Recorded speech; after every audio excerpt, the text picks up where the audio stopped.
Mais si c'était tout, ce serait si simple, parce qu'en plus de ça, on a un énorme problème d'émission de dioxyde de carbone. Parce qu'on n'a pas simplement démultiplié l'utilisation d'énergie, on a surtout démultiplié l'utilisation d'énergie carbonée. Parce que si on avait développé l'utilisation de l'énergie éolienne ou hydraulique, ça aurait pas posé de problème. Et je crois pas avoir vu des putains de moulins à vent sur le toit des bagnoles ou des usines en fait. Parce qu'en fait, l'énergie carbonée, ça consiste à brûler des matières riches en carbone pour faire tourner une turbine ou un piston. Donc c'est un peu normal qu'il y ait une augmentation de la concentration de dioxyde de carbone dans l'atmosphère si on augmente l'utilisation d'énergie à une telle échelle. Concentration de dioxyde de carbone dans l'atmosphère qui est confirmée par absolument toutes les putains de méthodes de mesure et qui dépasse des seuils qui n'ont jamais été atteints auparavant pour ceux qui auraient encore un doute. Avec la méthode des carottes de glace, on arrive à la connaître sur les 800 putains de 1000 dernières années, et on la connaît de manière beaucoup plus précise avec des mesures systématiques depuis 1957. Et on peut savoir que c'est du carbone d'origine humaine parce qu'on analyse le type de carbone présent dans l'atmosphère et aussi la baisse de la concentration en dioxygène, parce que s'il y a moins de dioxygène dans l'atmosphère, ça veut dire qu'il s'est transformé dans une combustion. Et enfin, on peut également le savoir avec l'augmentation très rapide et très forte de la concentration en CO2 dans l'atmosphère qui s'observe depuis 200 ans, pile en même temps que la révolution industrielle. Donc si c'est pas à cause des humains, faudra m'expliquer comment ça se fait que pile au moment où on commence à cramer du charbon, et une augmentation de la concentration en CO2 qui a jamais été aussi rapide et importante par le passé. Et puis là j'ai parlé des émissions liées à l'énergie qui constituent la grande majorité des émissions de dioxyde de carbone d'origine humaine, mais aussi d'autres sources comme la cimenterie, la déforestation, les incendies volontaires et ceux liés au réchauffement climatique. Et puis j'ai parlé que du dioxyde de carbone qui constitue 76% des émissions de gaz à effet de serre d'origine humaine, mais seulement 41% de l'effet de serre d'origine humaine, parce qu'il y a d'autres gaz, comme le méthane qui constitue 20% de l'effet de serre d'origine humaine, mais qui constitue que 16% des émissions de gaz à effet de serre, parce qu'il a un effet de serre 30 fois plus important que le dioxyde de carbone. Et lui il vient de l'élevage bovin, des rizières, de l'exploitation des sources d'énergie carbonée. Et dernier gaz à effet de serre, faut pas oublier évidemment le protoxyde d'azote,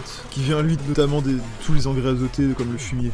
Donc maintenant la question c'est, est-ce que ces émissions ont un effet sur le climat? Parce qu'on pourrait se dire que c'est juste un gaz dans l'atmosphère, que ça a aucun putain d'effet. Et du coup déjà il faudra m'expliquer comment ça se fait que des émissions de gaz qui ont un effet de serre, c'est-à-dire qui sont partiellement opaques aux infrarouges, c'est-à-dire qui sont noirs en fait, et qui sont émis dans l'atmosphère de manière aussi importante, ils augmentent pas la température moyenne de la Terre en fait. Il faudra aussi m'expliquer comment l'augmentation forte et soudaine des émissions de dioxyde de carbone et de méthane, ça a aucun putain de lien avec l'augmentation forte et soudaine et parfaitement synchronisée de la température terrestre moyenne, qui est aussi établie par absolument toutes les putains de méthodes de mesure, c'est-à-dire la méthode directe avec un thermomètre, l'analyse des cernes des troncs d'arbres, de la proportion d'isotopes lourds dans les glaciers, de la thermométrie de forage ou encore des sédiments marins. Et aussi la remarque qui dit que le réchauffement climatique il est pas seulement d'origine humaine, il a des causes naturelles, notamment l'activité solaire ou volcanique. Et bah ça je réponds que c'est pas ce que dit la science. Tout simplement. En fait, ce scepticisme, il vient du fait qu'il y a une évolution cyclique du climat avec des aires glaciaires régulières, sauf que déjà, c'est des aires glaciaires et pas des phases de réchauffement. Deuxièmement, c'est directement causé par une augmentation de la concentration en CO2, en fait. Donc à cause des gaz à effet de serre.